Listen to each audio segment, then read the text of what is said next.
Hey guys, welcome back to the channel. Hope you guys are doing well, and today we are talking about the Nothing Phone 3.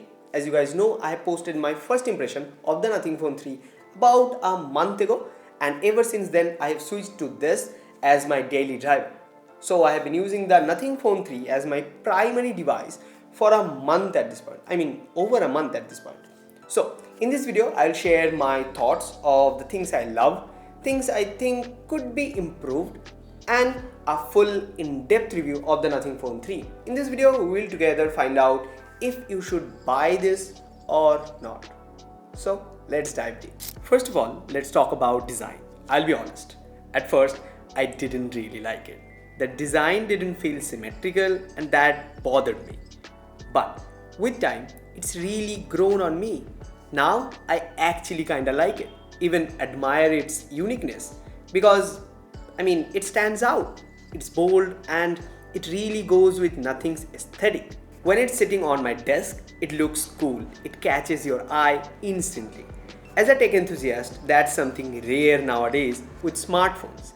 I have multiple devices here in the studio, but this one just stands out. So yeah, the design felt odd at first, but now I kinda love it. Now let's talk about the performance. If you are someone who uses their phone heavily, like I do, this phone handles everything very well. Throughout my usage, I haven't noticed any lag or stutter in daily tasks. However, I did notice one small thing. While playing Asphalt 9, it dropped a few frames here and there. Nothing major, but worth mentioning. Apart from that, the performance has been smooth and consistent. Multitasking, editing, social media, all handled perfectly. Next, let's talk about display.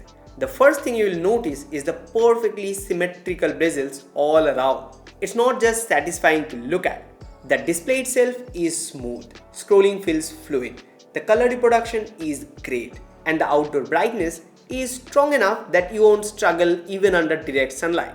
Overall, it's a solid display experience. Now moving on to the softwares. And honestly, this is one of my favorite part of the Nothing Phone 3. The Nothing OS looks and feels amazing. It's basically stock Android but with thoughtful customization options. Everything about it feels minimal and coherent. From the animations to the icons, the widgets, everything just fits perfectly together. The animations are super smooth and there are small details that makes the experience even better. For example, when you are in the Recent tab and you want to clear it all, you can simply hold on to one app, it groups them all together and just a quick swipe up and clears everything. It's simple but really clever. Little touch like that makes the OS feel so refined. Overall, I would say Nothing OS is not just good, it's one of the best Android experience I have used till now. Now onto the cameras, and this is where things get a bit mixed up. The cameras are pretty neat but not quite flagship level. It shoots raw and edit your photos, you can definitely get great results out of it. But if you are someone who shoots only in auto mode and expect flagship level output straight out of the camera, this might disappoint you a little. In terms of video, you get 4K 60, which is great. The colors looks nice, the stabilization is good enough, and the overall video optimization has improved a lot. But again, for still photos, it's good enough, just not top tier. One thing worth mentioning though, the macro capability of this phone is actually really good, and that's something I have genuinely enjoyed using. Coming to the battery experience, you get a full day of battery without any issue. As a heavy user, I usually get around 9 to 10 hours of screen time and a heavy usage, which is really impressive. Okay, so after using the Nothing Phone 3 for a month at this point, here are my final thoughts. Honestly, I really didn't like the design at first.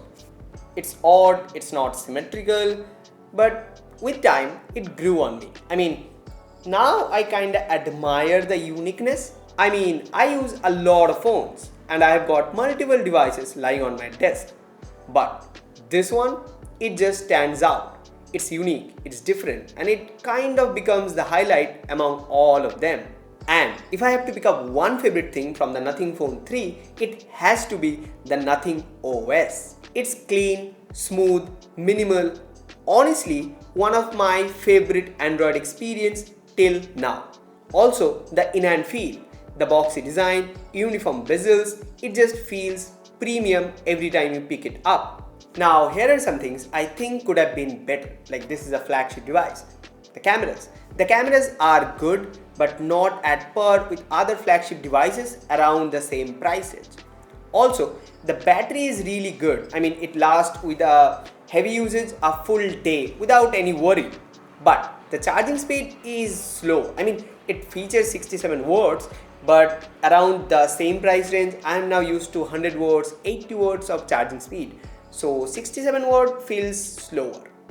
So overall, the Nothing Phone 3 is a really good deal, but not for everyone. If you are getting this phone around 70 to 90k, I mean this is a 512GB, so if you are getting it around 70 to 90k, it's hard to justify. But if you value design, user experience and that minimal aesthetic, this phone might just win you over like it did for me.